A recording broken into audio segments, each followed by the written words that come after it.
دویم کمیشن چې دی هغه وزیرستان افغان باونډري کمیشن دی. دې کې د افغانستان د طرفه سردار شیرین دل خان او د انګریزانو د طرفه ریچارډ بروس و. د دې ریچارډ بروس سره بیا ډېر ټیمونه دي. نو د دې کار دا و چې دی به د بارډر ډیمارکیټ کوي د دومندۍ نه ایست طرف ته، یعنې نورخاته طرف ته، د کوم ځای پورې کورمې ایجنسۍ د سکرم هیل ټاپ پورې د هغه طرفه دوی روان شو. نو په وزیرستان کې یو ځای چرخیل د چرخیل پورې ډیمارکیشن وکړو، بیا خواجه خضر ورته وي هغې پورې ډیمارکیشن شو، بیا دغه پورې لړم یو لړم غر ګور یو په دیر کې دی یو هلته په کورمه کې دی. نو دغه لړم پورې وکړو او د لړم نه بیا سکرم هیل ټاپ پورې وکړو او د هغې نه پسې د کوټکۍ د معاهده وکړه. معاهده باندې هم دستخط وکړو دواړه پارټۍ او نقشې هم ایکسچینج شي، هغه نقشې هم زما سره شته. دریم کمیشن چې دی په کونړ کې یو ځای دی، هغه وخت کې ورته به چندک وي، نن هغې ته بنډه طوطي شیخ وایي.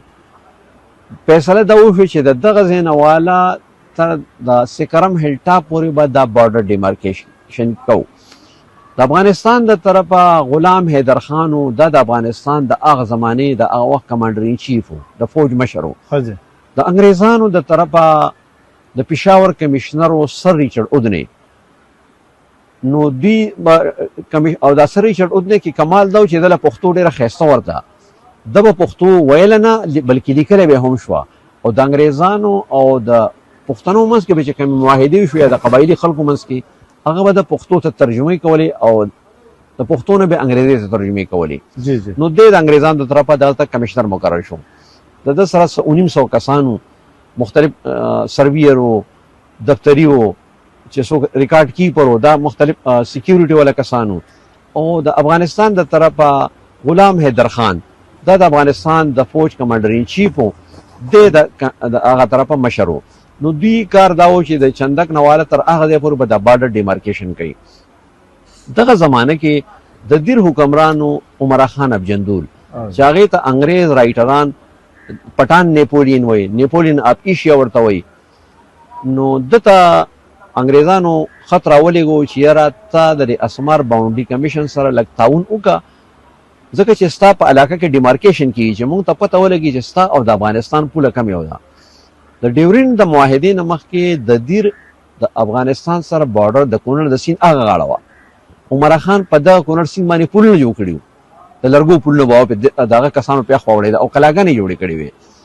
خو په ډیورین معاهده کې چې کله امیر عبدالرحمن او د مارټیمر ډیورین منځ کې معاهده کېده، نو دا فیصله وشوه چې دا سیند به افغانستان ته ورکو او د سیند نه به 4 میله دې خوا د بارډر کېښودی شي. نو ټیک وه، یو په هغه ډسکشن کې چې کله د دې منځ کې خبرې روانې دي امیر عبدالرحمن او مارټیمر ډیورین، نو امیر عبدالرحمن ورته وایي چې ما ته به 2 علاقې خامخا راکې، یو به ماله بیرمل راکې د وزیرستان، کنی زما عزت خرابېږي.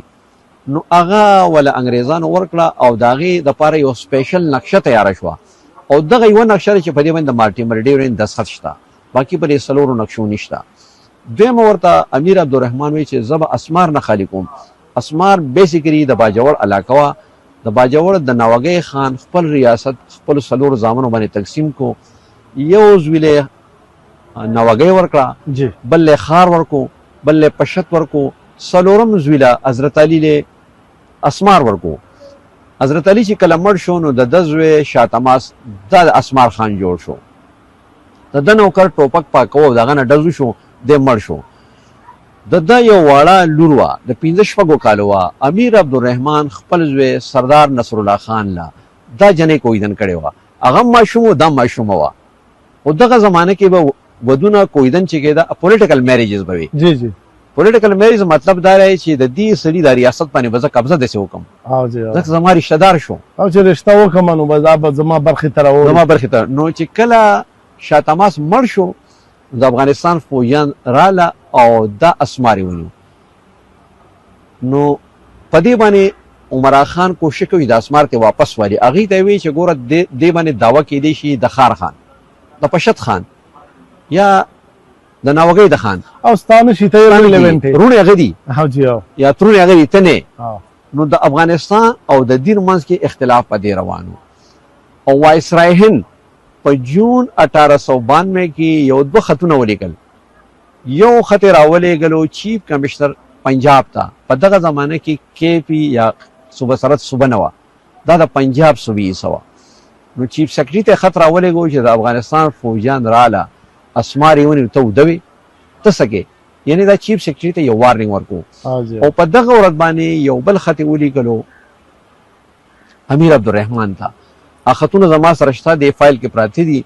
هغه وایسرای وایي چې there will be no peace in this region until and unless افغانستان vacate اسمار. او چې کله هلته معاهده کېده نو امیر عبدالرحمن وایي چې زه خو اسمار ما ته پرېږده، نو اسمار یې ورته پرېښودو. پای کې لیکلي هم دي چې په معاهده کې چې اسمار به دوی سره وي. نو دغه دا درې کمیشنز وو، د درې کمیشنز د درې کمیشنو د کاروایی دوران کې دا جګړه روانه ده. خجی نو عمرا خان جندول دغه کمیشن ل خپل کسان اونه لګل. نو چې کله کمیشن کیږي نو انګریزان د عمرا خان نه خپه شو، یاره تعالی مونږ انعام درکو، مدد ته سره کوو او ته زموږ سره مرسته نه کوې. نو انګریزانو ته سزا ورکولو دپاره عمرا خان په چترال حمله وکړه. دوه کیپټنان یې ګرفتار کړه او 12 فوجیان یې ګرفتار کړه. دی ځان سره جندول ته راویسته. نو ده خو د مچو غږ لږ ورته وروړه. نو انګریزان څنګه راپار شو، نو د ده خلاف یې کاروایي شروع کړه او هغې ته وایي د ماینر سیج اف چترال. انګریز په اول ځل باندې په ملکنډ راواوړېدو، د ده حکومت یې ختم کړو او دی لاړ افغانستان ته وتښتېد. نو چونکې د انګریزان ناراضه کړي نو د پېښور کمشنر ریچرډ اودنې دا وکړه چې د افغانستان د کمشنر سره ډېر زیات تعاون وکړو چې هغه به سوی دوي ټیک ته، چې هغه به سوی دوي ټیک ته. دا د نر بچي دا کوله، دا علاقه هم زما ده، دام زما ده، دام زما ده، هغه هم زما ده، هغه به ورکوله. نو دا یو لوی علاقه ولا ورکړه. لکه هغه د دې څه باوجود جی لکه مطلب ډیمارکیشن مو شو د ډیورن لاین، مطلب کمیشنز چې کوم دریو دا د کمیشن دوران کې دی، دا دی د کمیشن دوران کې دا کاروایی نه کیږي. مطلب ډیورن لاین خو راخ کلی شو جی. نو دوله 75 میل پلنه علاقه او 120 میل اوږده علاقه ورکړه. د هغې نقشم زما سره شته او په دې باندې د غلام حیدر خان دستخط دی او د ریچرډ اودنې دستخط دی. او دی په خپل ریپورټ کې وایي، هغه ریپورټ دلته پروت دی چې I have given this area to Afghanistan as a remarkably friendly concession. نو موږ په پښتو کې وایو پردې سنډه خیرات کول ډېر اسان کار دی. ریچرډ اودنې ځمکه ورکړه خو د ډیرې ورکړه، د برطانیې ورنه کړه. نو اوس د ده دا یقین و چې ما د ده سره دومره تعاون وکړو، نو مخکې چې بارډر مومند طرف ته یا خیبر طرف ته کار زمونږ کېږي دی به زمونږ سره تعاون کوي. خو د ده دا امیدونه خراب ونه شو، پوره نه شو. چې کله دوی د نواپاس پورې بارډر ډیمارکیشن وکړو شو د چندک نه والا تر د نواپاسه پورې. نو مخکې د امیر عبدالرحمن نماینده چې کوم غلام حیدر خان هغه دا وکړه دا ټول مومن خو هم زمونږ دی. نو ډیمارکیشن کار ودرېدو. نو ډیمارکیشن ونه شو، نه په مومن کې وشو، نه په خیبر کې وشو او نه د کورمې هغه علاقې پورې وشو. نو دا بیا په 1919 کې ډیمارکیشن وشو. بل یو ظلم دا وشو چې که تاسو د ډیورن معاهدې ټیکس وګورئ نو کې دا لیکلي چترال ویل ریټین ارنوای اربشګال ویلي. دا د نورستان زاړه نومونه